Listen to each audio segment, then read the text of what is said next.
Bonjour, Raphaël Zachary de Isara. Merci d'être venu dans l'émission Trajectoire. Alors, pour ceux qui ne vous connaîtraient pas, est-ce que vous pouvez vous présenter en quelques mots?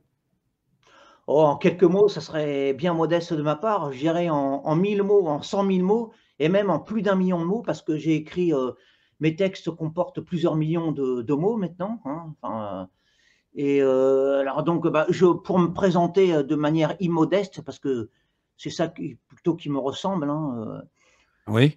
et bah, c'est que j'ai fait le tour de l'univers en quelques centaines de textes et précisément jusqu'à maintenant en 1760 et quelques textes. Et j'ai l'intention de multiplier, hein, mon œuvre. D'accord. Alors, vous avez écrit ces centaines de textes. Vous les publiez sur un blog qui s'appelle Isara de la Lune, c'est ça? Isara Si je Lune, me... en un seul mot. Isara Lune, pardon. Oui. Ces textes-là, vous les lisez à l'antenne, enfin sur votre chaîne, pardon, sur votre chaîne YouTube. Euh, Comment vous est venue l'idée de vous plonger sur Internet et d'aller sur YouTube pour lire vos textes? Bah, de manière parfaitement naturelle, en fait, c'était, dans l'ordre, normal des choses, étant donné que j'avais là un public, accessible gratuitement, hein, en ce qui concerne mon public. Donc, pour moi, c'était naturel. J'avais un public, à mes pieds, en fait, hein, si je puis dire. Eh bien, il ne me restait plus que sur le plan technique à rendre accessibles mes textes à ces masses, curieuses et attentives, hein, tout simplement. C'était l'aboutissement normal, de l'internet. D'accord, mais pourquoi être passé par Internet? Pourquoi vous n'avez pas, par exemple, écrit vos textes et puis après vous aviez la possibilité de démarcher, par exemple, des éditeurs? Oui, alors tout simplement parce que, comme on dit, c'est l'organe qui fait la fonction, hein. Eh bah, tout simplement parce que j'avais à ma disposition les moyens de mettre en œuvre, tout le potentiel que j'avais. Vous savez, c'est comme avec Chopin et le piano, quoi. S'il n'y avait pas eu l'invention du piano, il n'y aurait jamais eu de Chopin. Là, c'est pareil. Il y a eu Internet qui est venu, à la bonne période, vers l'an 2000. Et ben, ça Oui, a décuplé mon potentiel créatif, tout simplement. Parce qu'avant, j'étais ce qu'on appelle un épistolier. J'écrivais de manière très artisanale, puisque c'était sur une machine à écrire. J'avais un réseau minuscule, hein, de correspondantes à qui j'adressais mes courriers littéraires. Et oui. puis voilà, avec l'avènement d'Internet, bon, bah, j'ai pu donner toute l'ampleur de ma créativité.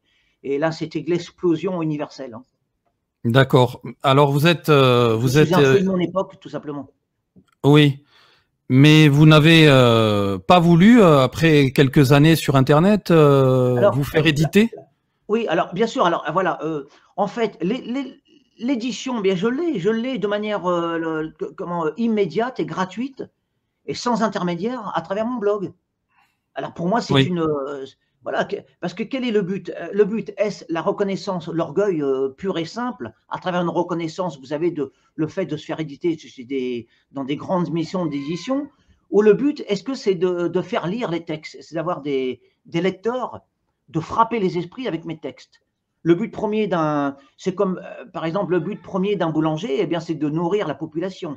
Eh bien, moi, c'est pareil. Mon but est de nourrir les esprits. Après, que ça passe par un canal prestigieux ou pas, ça c'est secondaire. Cela dit, j'ai assez quand même d'amour-propre et de désir de briller pour, en effet, vouloir passer quand même. J'aimerais aussi passer par les grandes maisons d'édition.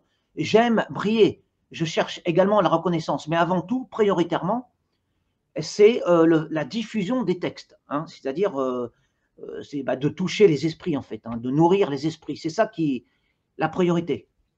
oui. Et Alors Internet me permet cela. vous êtes sur Internet depuis des années et des années quand même. Vous avez créé je ne sais Depuis plus de combien 20 de ans, oui. vidéos. Depuis qu'Internet existe, oui. Oui, oui, et effectivement, vous vous êtes servi d'Internet pour vous faire connaître. Vous avez voulu donc poursuivre cette aventure avec des hauts et des bas, parce que je sais que vous avez eu plusieurs fois votre chaîne YouTube censurée.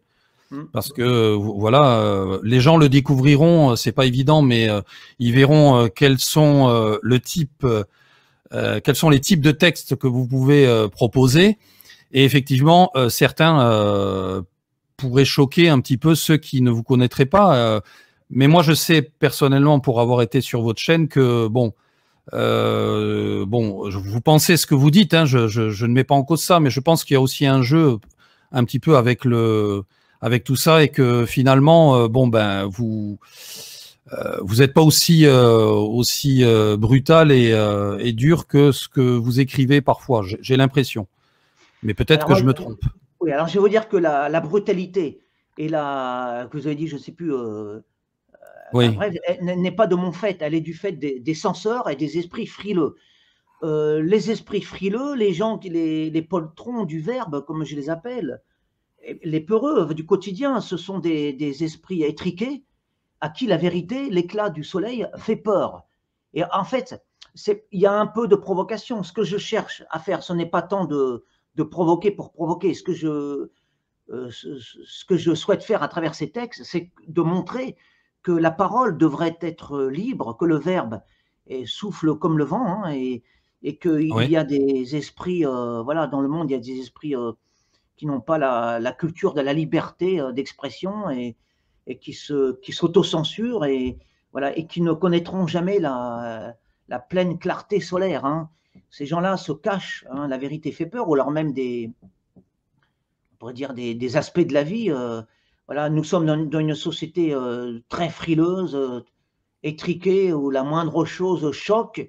Mais vous savez, la vie, dans la vie, il y a la mort et la souffrance, la douleur, l'amour, etc. Hein, toutes ces choses âpres, anguleuses, douces, tièdes ou brûlantes. Voilà, ça fait partie de la condition humaine. Mais cette société refuse d'être confrontée à tout ce qui fait les aspects de la vie humaine. Et moi, je suis là pour montrer ce qu'est la vérité de la vie humaine, hein, ce que sont les aspects, les différents aspects de la condition d'être incarné que nous sommes. Et d'où Oui, tout à fait. Mais après, je pense que c'est aussi des raisons politiques, idéologiques, qui même si vous ne faites pas de politique, vous dites que vous vous revendiquez pas du politique. Mais bon, pour ceux qui découvriront l'émission, évidemment, je ne peux pas passer à côté du drapeau que vous avez derrière vous. Vous êtes officiellement, et vous l'avez dit à plusieurs reprises sur votre chaîne, que vous étiez royaliste. Vous êtes pour le retour du roi, c'est ça? Totalement, oui.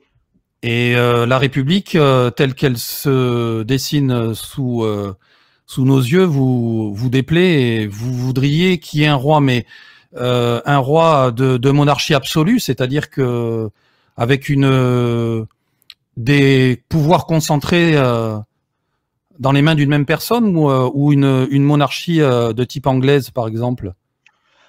Peu importe, je dirais qu'un roi qui aime son peuple, enfin, le peuple n'a rien à craindre de lui. Un roi qui fait bien son métier de roi, qui est l'envoyé du ciel, voilà, quelle crainte peut-on avoir? Et qu'est-ce qui a fait que vous êtes devenu royaliste? Pourquoi vous l'étiez depuis votre plus jeune âge, ou Non, pas du tout, c'est assez récent. Progressivement, d'accord, c'est récent, ouais. Et qu'est-ce qui vous a fait basculer dans le royalisme? Avant, par défaut, j'étais rien du tout. J'allais dire républicain, mais non, rien, parce que quand on est républicain, on est pour le rien, pour le néant. Non, je n'étais pas formaté politiquement, mais après la maturité venant, la réflexion, j'étais obligé, hein, par la force des choses, de me rendre à l'évidence. Le seul système adéquate, viable et qui me correspondait, qui correspondait aux valeurs éternelles de la France, eh bien, c'était un système, voilà, avec un roi, hein, un système que la République, il y a 2 siècles, a brisé criminellement, hein, en tranchant la tête du roi. Quel crime abominable! Et donc, pour moi, ça ne peut être que ça. Et aussi, en constatant les fruits ignobles, les fruits ignobles de la République, hein, de la scélérate République, et je ne peux que me résoudre à espérer le retour du roi. comme tout honnête homme, comme tout esprit sensé et sain. Bon, d'accord. Bon, je n'insisterai pas sur ce côté politique de votre personnalité. Moi, ce qui m'intéresse, c'est la littérature. Et je dois avouer que vous avez quand même des textes qui frappent. Et je vous trouve d'ailleurs plutôt bons quand vous ne touchez pas à la politique ou à l'actualité, je dois dire. C'est ce Je qu'on me trouve dit, que c'est vrai. et ça, vous devriez. Alors, j'ai pas l'habitude de donner des conseils, mais vous devriez creuser ce sillon-là parce que je pense que c'est là où vous visez juste, si vous Oui. voulez. Je pense que quand vous faites les descriptions de personnages, de vieillards, de pauvres qui rencontrent un riche, de religieux aussi, là vous êtes plutôt bon. Et c'est vrai que vous avez tendance à marquer les esprits plutôt que de vous perdre un petit peu dans les choses de l'actualité qui sont vraiment éphémères Et et très vulgaire. peu intéressantes. Oui, oui, C'est tout à vrai, je fait. Oui. l'admets, je l'admets. Est-ce que vous avez eu l'envie comment dirais-je, de changer un petit peu les formats vidéo que vous avez l'habitude de proposer? Parce que c'est vrai que quand on regarde un petit peu votre chaîne, on se dit bon, celui-ci c'est un Raphaël Zacharie de Isara, c'est un peu un fou, quoi. Un coup, il vous propose de vous balader dans la campagne, il vous raconte tout et n'importe quoi. Un coup, il vous lit des textes. Un coup, il vous parle de sujets, comme je l'ai dit, de l'actualité. Il n'y a rien de formaté sur votre chaîne, donc c'est vrai que ça peut surprendre. Est-ce que vous avez eu l'envie, un peu, entre guillemets, c'est pas une insulte, hein, mais de professionnaliser votre chaîne et de la calibrer un Oui. petit peu? Alors, je vais vous répondre en fait, parce que effectivement, alors très récemment encore, j'ai tenté de mettre un format définitif à ma chaîne, mais je n'y parviens pas. Sur les conseils de Quentin Rouget d'ailleurs, excellent ami par ailleurs, personne brillante, mais je n'y parviens pas. Alors, je me suis résolu au fait que je me suis résolu à dire que le non-formatage, c'était mon formatage à moi, parce que je n'y arrive pas techniquement, ça me dépasse, et même psychologiquement, je n'arrive pas à me restreindre à un format. Voilà, je fais ça au feeling, hein, comme on dit, hein, pour employer cet Oui, anglicisme. c'est Je trouve que moche. c'est ce qui me correspond le mieux, hein. Oui, oui, oui. Vous avez dit un anglicisme, hein, donc Oui. hein non, je vous taquine. Non, non, très bien. Donc bon, écoutez, les gens découvriront la chaîne et ils pourront se faire un avis, Mais c'est voilà. ce qui fait Et aussi le charme de mes vidéos, c'est qu'elles ne sont pas formatées, quoi. oui, oui, Ça justement, peut- vous avez, je trouve que vous avez un petit peu cette âme de poète, un petit peu il y a de la poésie, si vous voulez, dans ce que vous faites. Alors vous en apercevez peut-être pas toujours, mais justement, c'est le fait que ça ne soit pas calibré qui fait le charme un peu de la chaîne. À condition qu'elle soit de qualité, parce que si on met, non, mais ça c'est vrai ce que vous dites, mais si on met du n'importe quoi, ça ne fonctionne pas, quoi. Pour que ça fonctionne, il faut que le contenu soit de qualité quand même, un minimum, hein. Ouais. Vous avez eu quand même des problèmes, comme je le dis, avec les censeurs. J'ai eu comment je pourrais appeler ça? Des avertissements policiers, si je peux dire, hein. Oui, d'accord. Oui, je pense que je suis également fiché, hein, comme tous les dissidents, de droite, hein. Oui, d'accord. Vous avez, Je suis c'est harcelé, vrai on peut dire aussi, oui, par des associations, SOS homophobie, les LGBT, et cetera, quoi. Enfin, toute la clique oui, toutes les minorités, au service de la gauche, oui, voilà. oui, oui, Les minorités d'accord. agissantes et malfaisantes Oui, même, je dirais. Et je n'ai pas peur de le dire, attention, hein. Moi, je cite, hein, LGBT, SOS homophobie, et cetera. Je n'ai pas peur de citer. Chez moi, il y a pas de floutage, hein. oui, oui, oui, oui, je comprends, ouais. J'assume Euh, mes propos, hein. oui, oui, tout à fait, oui. Bon, de toute façon, sur cette chaîne, moi, j'essaye aussi de faire comment dire, de promouvoir la liberté d'expression. Donc, je censure rien, hein, sauf si vraiment ça dépasse le cadre de la loi. Vous avez été, je sais, édité une fois par Daniel Conversano, qui est un individu qui fait parler de lui et pas forcément en bien, puisqu'il est décrié, il est considéré comme étant raciste. antisémite, en tout cas par un grand nombre de personnes, y compris dans sa sphère politique, on va dire idéologique. Est-ce que vous n'avez pas eu de réticence à être édité par Daniel Conversano? C'était parce que c'était l'opportunité, ou est-ce que vous avez essayé de vous faire éditer ailleurs que chez Daniel Conversano? Non, alors, non, pour moi, c'était une opportunité. Alors, d'abord, je voudrais y revenir sur ça, sur le prétendu racisme ou l'authentique, je ne sais pas, contre Daniel Conversano. J'aimerais quand même apporter voilà, mais ma réflexion sur ce problème, c'est qu'on devrait avoir le droit d'être raciste, parce que la liberté, c'est ça. Hein, et ça ne concerne le raciste, ça le concerne, c'est une affaire entre lui et lui-même. Et on ne devrait pas criminaliser les battements du cœur humain, hein, les noirceurs du cœur humain, comme les éclats. Hein. On ne devrait pas criminaliser ça, ça fait partie de la sphère de la conscience personnelle. Et on a le droit d'être raciste, de ne pas aimer le chocolat, la choucroute, les noirs, les blancs, les jaunes, la lune, etc. Ça fait partie de la liberté individuelle fondamentale. Et je trouve ça révoltant que l'on fasse passer pour un délit le fait de ressentir ou pas les choses. Voilà. On a le droit de ressentir de l'aversion ou de l'amour. La vie est faite d'adversité. Hein, elle est faite de coups en pleine face, etc. C'est ça la vie. À ce moment-là, on devrait vivre calfeutré avec des masques, des casques, dans une bulle, etc. On ne pourrait plus vivre. C'est ça la vie. Mais voilà, on est dans une société frileuse, édulcorée, lissée. Voilà. Alors, le moindre piéton sort avec un casque dans la rue. C'est intéressant ce que vous dites, parce que ça amène à se poser la question aussi sur la liberté d'expression, parce que est-ce que vous pensez qu'un écrivain, par exemple, il a une responsabilité quand il écrit, et s'il écrit des choses qui peuvent amener, qui appellent à la violence, est-ce que vous pensez qu'il a une responsabilité, ou pour vous tout est permis, il n'y a aucune censure à avoir dans la création?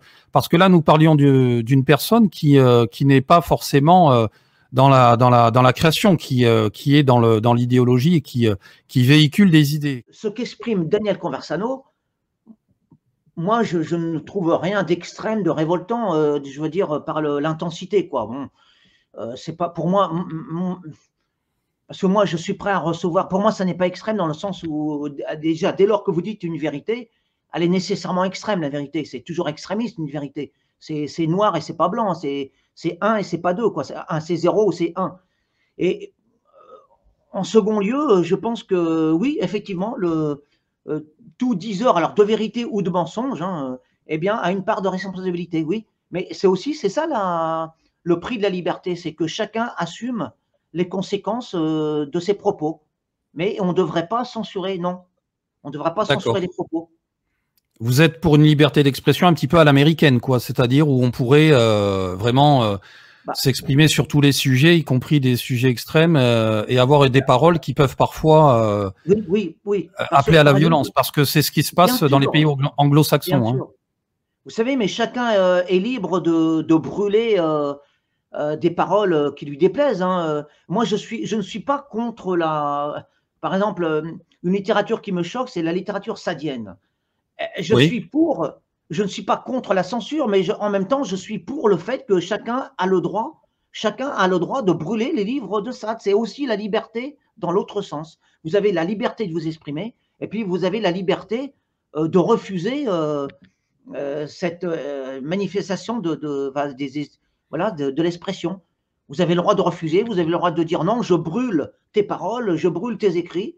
Vous avez le droit de brûler les livres aussi, c'est ça la liberté, ça va dans les deux sens. Hein, vous n'êtes pas obligé non plus d'entendre ce qui vous déplaît. Oui, je comprends. Vous avez la liberté de vous boucher les oreilles. Vous avez la liberté de vous confronter à votre détracteur. Mais la censure, non. La censure, vous avez le droit de vous censurer. Vous vous bouchez les oreilles à ce moment-là. Ça, vous avez le droit, vous pouvez. Ce que je vous propose, c'est de regarder d'abord un extrait d'une de vos vidéos pour que les gens puissent voir un petit peu ce que vous faites. Ça concerne justement les écrivains. J'ai quelques questions à vous poser là-dessus et puis on reviendra aussi sur votre parcours. Ils se prennent pour des petits dieux, des êtres d'exception, considèrent appartenir à une espèce prestigieuse et intouchable, faire partie du sérail mythique, sacré, panthéonisé de ceux qu'ils appellent les gens de lettres. Ce statut si particulier est censé leur conférer une aura inextinguible. En vérité, ces milliers d'écrivains ne pondent que des œufs pâles, fades, insignifiants, de volailles déplumées. Rares sont les authentiques producteurs de trésors littéraires. Le talent véritable en ce domaine n'est pas un fruit commun accessible à tous les prétendants à l'écriture, à la portée de tous les appétits.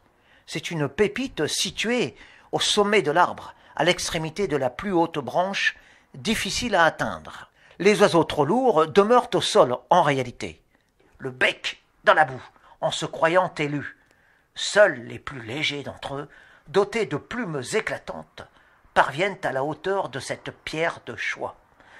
La masse de ces auteurs stagnant au ras des pâquerettes écrit des fadaises, des sornettes, des navets, pour un public de légumes, de limaces et d'ânes peu exigeants, nourris de guimauves à la tonne et de platitudes au kilomètre.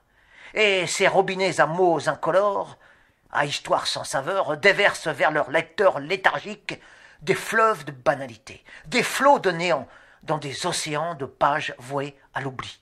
Rien de leur jardin d'ineptie ne subsistera.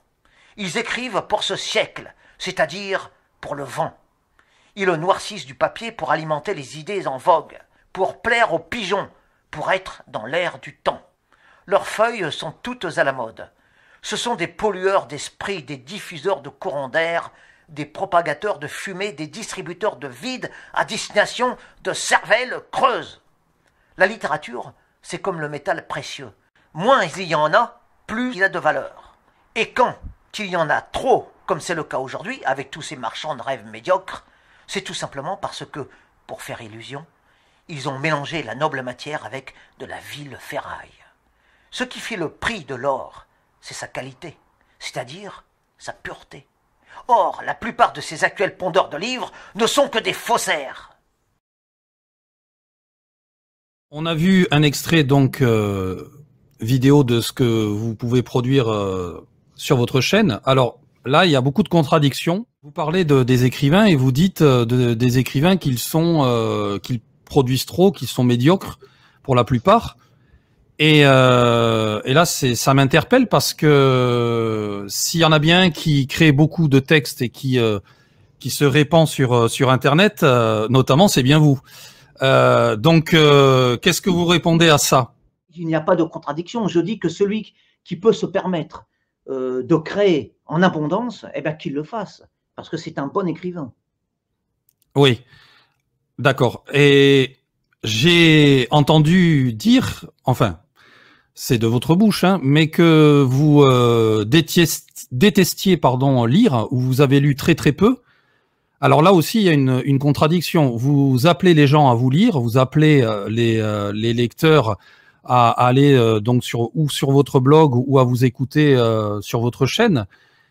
Et dans le même temps, vous dites ah ben la lecture, mon Dieu, quelle horreur. Moi, je lis peu. Les auteurs majeurs de la littérature française, ça ne m'intéresse pas. C'est quand même pas une manière très très subtile et qui amène vers le beau si vous dites ça aux gens. Oui, qu'est-ce que vous pouvez dire de cela? Tout simplement, c'est que il y a des gens qui sont faits pour écrire et d'autres qui sont faits pour lire. Moi, je n'aime pas lire, je préfère écrire. Et heureusement qu'il y a des gens qui aiment lire, puisque voilà, il faut de tout pour faire un monde et ça n'est encore une fois absolument pas contradictoire. Il y a des gens, et d'ailleurs, j'en suis en même temps heureux et étonné, puisque pour moi, c'est un peu comme une corvée de lire. Je suis étonné qu'il y ait des gens qui aiment lire, qui passent des heures par jour à lire. Et ça me permet de leur adresser mes écrits. Oui, mais en parlant comme ceci, vous les incitez pas à lire, justement. Non, si vous dites, oh là là, c'est pas ce que je dis, excusez-moi. Oui. Je dis que moi, je suis fait pour écrire et d'autres sont faits pour lire. C'est ce que je dis. Il y en a qui sont faits pour produire des patates et d'autres pour les manger. Oui, mais comment un écrivain peut-il écrire sans avoir vraiment lu ce qui s'est fait avant lui, parce que il faut pouvoir se situer quand même dans la longue lignée de la littérature, si vous voulez. C'est parce que il se peut que vous ayez écrit des choses qui ont été déjà écrites par d'autres, ou dans un style qui pourrait être proche même du vôtre. Je suis étonné par votre absence de curiosité. Vous dites que vous êtes curieux de tout, et le seul domaine où vous vous abstenez d'être curieux, c'est justement la littérature. C'est quand même extraordinaire comme. Je sais, ça peut paraître comme chose. Mais en fait, la littérature, bien que j'aime la littérature, mais en même temps, je le reconnais, la littérature m'ennuie.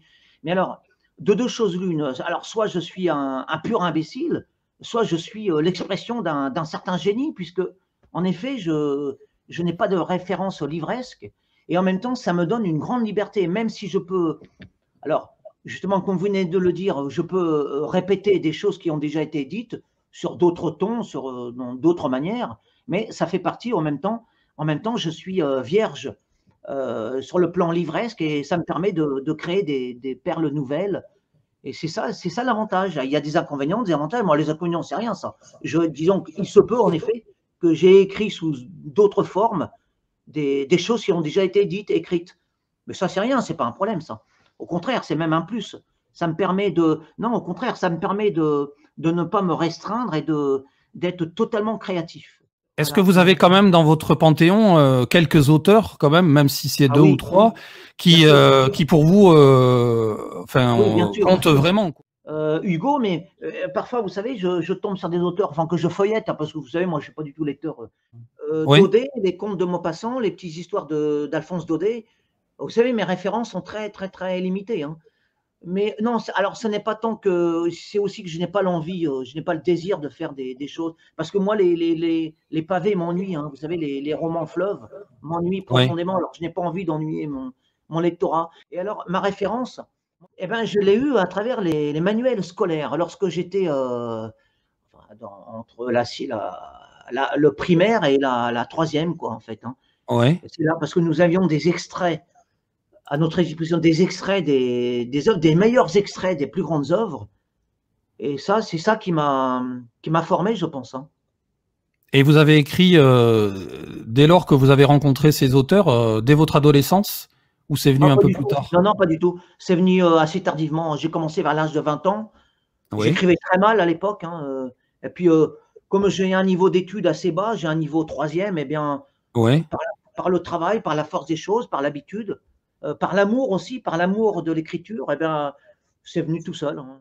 Alors, vous êtes issu du Mans, c'est ça? Vous y êtes né ou vous êtes simplement habitant du Mans? Je suis né au Mans, mais j'ai vécu surtout mon enfance, adolescence dans le nord de la France, dans la Somme. D'accord. Oui. Alors vous avez et vous êtes venu après donc d'accord du côté du Mans. Oui. Mais vous avez affirmé dans une de vos vidéos, je sais, que vous n'aviez pas travaillé. Officiellement, je suis un malade mental, c'est-à-dire atteint mentalement par un mal. Alors moi, bon, je n'aime pas travailler, hein, le travail m'ennuie. Alors j'ai une certaine paresse, oui, mais j'ai surtout une allergie hein, au travail. Oui, mais alors, vous n'êtes pas quand même. Oui, vous n'êtes pas considéré comme fou. Je veux dire, vous n'êtes pas sur un. Si, malade mental, c'est bon. La folie, on dit plus fou maintenant. Je suis très fier aussi d'être ce que je suis. Oui. Je n'ai pas honte de ma. Vous savez, c'est ma nature. Pourquoi devrais-je avoir honte de ce que je suis, de ma nature profonde? Je ne suis pas fait pour turbiner à l'usine. Enfin, je caricature. Turbiner à l'usine ou ailleurs. Voilà, je ne suis pas fait pour ça.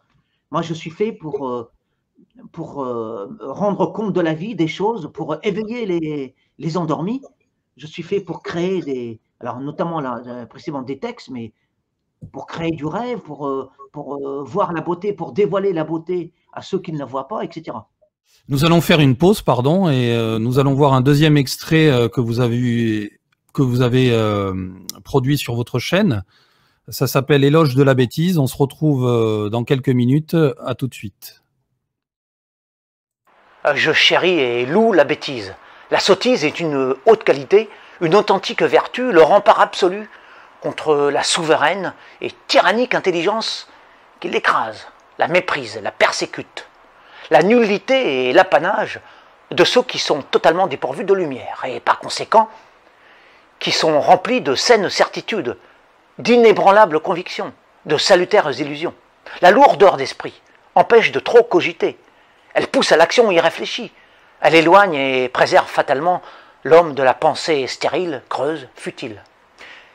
L'ineptie rend toujours serein, tandis que la réflexion provoque l'angoisse.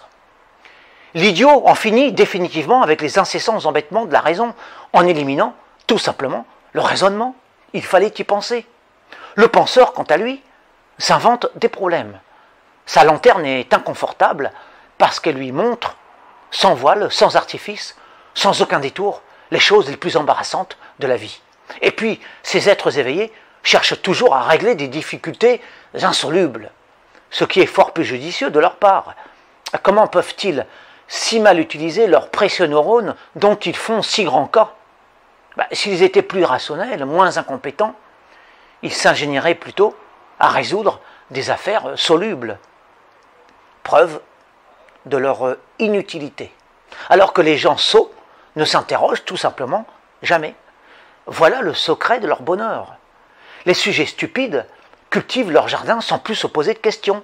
Les âmes éclairées se préoccupent plutôt du temps qu'il fait au-dessus de leur tête bien faite et en oublient totalement leurs activités horticoles.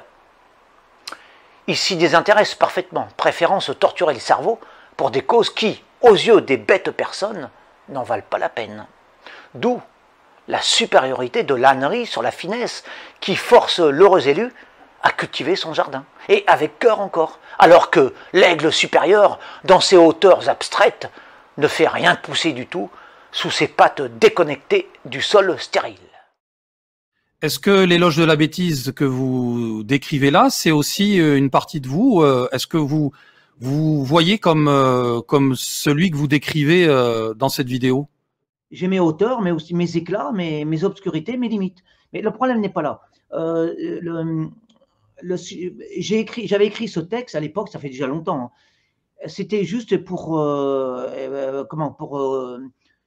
tourner en ridicule tous ces gens qui font toujours l'éloge de l'intelligence et qui font le procès de ce qu'ils appellent la médiocrité. C'est des choses beaucoup plus nuancées et complexes et qu'il était beaucoup trop facile de jeter en pâture comme ça au néant des choses qui sont réputées comme de manière péjorative, qu'on dit ah oui c'est médiocre. Vous retournez la chose quoi. Vous, oui, voilà, vous dites que les marginaux, les perdants, peuvent exister et avoir leur place. Parce que chacun a sa place ici sur Terre. Le paresseux comme le courageux, le stupide comme le génie, etc. Et que c'est une forme de racisme en même temps que de toujours dénigrer ce qui est ordinairement dénigré. C'est une forme de racisme. La bêtise a le droit de citer aussi. Voilà, et je veux dire par là que chaque chose a un sens. La noirceur peut avoir un sens, la bassesse, la vulgarité, toutes ces choses que l'on dénigre, voilà, et ça peut aussi, ça a sa place. Et si on est en bas un jour, c'est pour pouvoir être en haut. Vous savez, c'est comme si vous avez les pieds sur terre, c'est pour pouvoir avoir des ailes ensuite. Voilà, quand on touche le fond, c'est aussi pour remonter. Voilà. Il y a des stades, voilà, des stades d'évolution, et qu'on a le droit d'être en bas parce que pour un jour être en haut. Voilà. C'est ça que je veux dire en fait. Et que la bêtise, c'est une intelligence en devenir en fait, on pourrait dire. Ou la bassesse, c'est une hauteur en devenir. Etc. Là, je peux vous donner que raison parce que quand on voit la bêtise aujourd'hui s'étaler, effectivement, on a l'impression que c'est elle qui va prendre le pas sur tout le reste. Mais je comprends dans le sens où vous notez que, eh bien oui, effectivement, les perdants peuvent aussi exister et avoir leur mot à dire et avoir des choses très belles et un petit peu poétiques, parce que je le rappelle, il y a cette part de poésie chez vous en mettant en avant des choses comme ça qui paraissent laissées de côté, mais qui finalement ont leur importance voilà, dans tous les aspects de la vie, quoi. Il est trop facile de dénigrer comme ça la bêtise, la médiocrité, la bassesse. Voilà, c'est ce que je viens de vous dire en fait. Voilà, pour résumer. Eh bien, qu'est-ce que vous pourriez vouloir pour l'avenir si on devait poursuivre cet entretien et que on aille doucement vers une conclusion?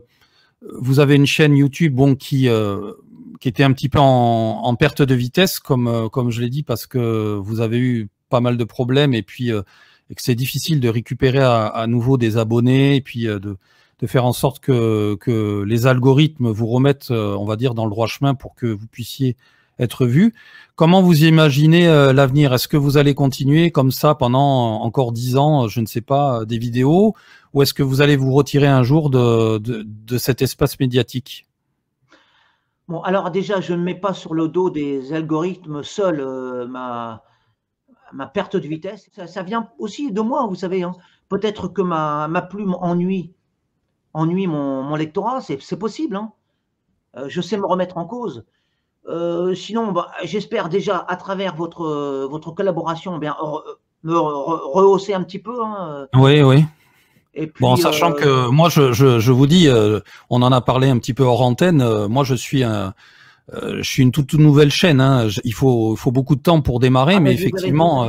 Vous avez reçu déjà de Oui, prestigieux invités, hein, comme oui, Renaud oui, Camus, oui, Monsieur Perrier, etc. oui, tout à fait. Oui, oui, moi, je suis un petit peu victime du syndrome inverse, c'est-à-dire que j'ai réussi à avoir des gens qui, effectivement, qui sont connus, mais je suis sous-coté en termes de en termes de vues parce que voilà, c'est compliqué, même si on a des invités comme vous l'avez dit connus, mais voilà, je sais pas comment. En tout cas, vous envisagiez l'avenir. Est-ce que vous allez continuer alors?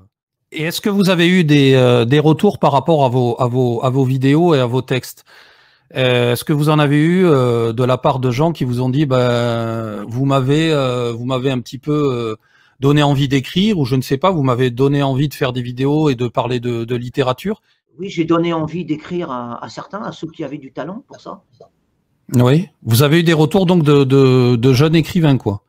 Oui, quelques-uns, oui. Donc je ne D'accord. peux que les encourager. Alors, bien sûr, ça n'est pas parfait, leur écriture n'est pas. En même temps, je ne suis pas. Je suis un. Je peux me montrer très mauvais critique, n'étant pas critique littéraire. Hein, ce n'est pas mon métier. Hein, voilà, je ne peux que donner mes encouragements. Comment vous vous voyez alors dans l'avenir? Est-ce que vous avez pensé un jour vous dire bon ben j'espère que mes textes seront encore lus. Vous savez que la technologie, c'est pour ça que je vous parlais vraiment du livre. Il y a une vraie différence entre le livre et la technologie sur lequel vous pouvez vous exprimer si vous voulez. Le livre, c'est vraiment l'objet de la transmission. À travers un livre, à travers un écran, à travers même si vous écrivez sur le sable, peu importe. Lorsqu'un auteur frappe un esprit, porte un message jusqu'à l'âme d'un être humain, eh bien, ce message reste gravé pour l'éternité dans l'esprit de l'humain, hein, ou du moins tant qu'il vit sur Terre. Oui, tout à fait, mais on peut imaginer que on vous raye d'un clic, si vous voulez. Votre chaîne et votre blog peuvent disparaître du jour au lendemain. Oui, Il mais ça, resterait c'est un rien. aspect technique. C'est valable, vous savez, quand une bibliothèque brûle, c'est pareil. C'est valable. Ça, c'est que l'aspect matériel. Voilà, mais ce qui compte, c'est l'essentiel, ce sont la justesse des mots, l'éclat des mots, la hauteur des mots, c'est ça l'essentiel. Je veux dire par là que la postérité de mes textes, je la dois non pas à la sauvegarde physique de ceux-ci, mais à leur qualité intrinsèque. Voilà, c'est ça, encore une fois, ce qui compte, c'est la qualité du message. Je fais tout pour accéder à l'éternité internautique. Je fais tout. À l'éternité donc numérique. Oui. Puisque moi, je ne m'en cache pas, hein, je m'en suis jamais caché. Je suis là pour demeurer, pour durer, pour briller, pour survivre à tous ceux qui vont mourir autour de moi. Ils peuvent mourir, ça m'est égal. Ce qui compte, c'est mon œuvre, mes enfants, en fait. Oui. J'ai 1762 enfants, là, à peu près. Et je veux continuer à enfanter des textes. Voilà. Je vais devenir éternel sur Terre, du moins sur Terre à travers mes œuvres. Voilà, ça, c'est mon souhait. Alors, ça peut être considéré comme de l'orgueil, comme de la vanité, comme de l'exhibitionnisme, etc. Peu importe. J'aime le théâtre, l'arène, m'exposer dans l'arène, les feux des projecteurs, aussi bien des critiques que des éloges. Hein. Je m'expose, je suis là pour m'exposer. Je suis là pour donner des fruits au monde, pour briller, pour être admiré. C'est pour ça, c'est ça qui me motive aussi. Et puis, je suis aussi là pour répandre universellement la beauté autour de moi, et surtout à ceux qui ne la connaissent pas. Je veux leur montrer que la vie est belle, la vie est miraculeuse, que la vie est un don du ciel. Alors, on va bientôt conclure l'émission. J'aurais une dernière question à vous adresser. Quelle est la chose ou quelle image vous voudriez laisser de vous, étant donné que nous vivons dans un monde totalement éphémère où justement la technique et puis pas que la technique d'ailleurs, une chose en chasse une autre. Qu'est-ce que vous voudriez qu'on garde de vous si tant est qu'il reste quelque chose de vous? Mais qu'est-ce que et qu'est-ce que vous aimeriez laisser derrière vous? Qu'est-ce que vous aimeriez qu'on dise de vous? Je n'ai qu'un mot, lumière. Voilà, pour résumer. Hein. Voilà, c'est ce que je dis. Hein, la clarté des choses, la beauté des choses. La vie, pour moi, est une merveille. Hein. J'entends trop de doléances autour de moi, trop de plaintes, trop de gémissements qui n'ont pas lieu d'être, hein, qui sont inopportuns. Pour moi, c'est celui qui se lamente, eh bien, c'est un ingrat, tout simplement. Moi, je ne me plains pas, je suis plein de gratitude envers le destin, envers le sort, envers tout ce qui m'est, même envers mon empalement. Je me réjouis d'avoir été empalé, d'avoir été transpercé de part et d'autre de mes flancs, de mon corps, parce que j'ai vécu une semaine merveilleuse à l'hôpital. Oui, vous avez eu un accident, un grave accident. Empalé sur un pieu, c'est ça, non? C'est ça, je me suis embroché de manière très cruelle. Et pour moi, c'est une bénédiction et je me réjouis de tout ce qui m'est arrivé. Merci de m'avoir accompagné dans cette émission et d'avoir accepté de venir dans l'émission. Et bien, écoutez, j'espère que nous pourrons peut-être débattre à nouveau un jour sur cette même chaîne. Merci beaucoup, Raphaël Zacharie de Isara. Au revoir. À bientôt. Merci. Au revoir.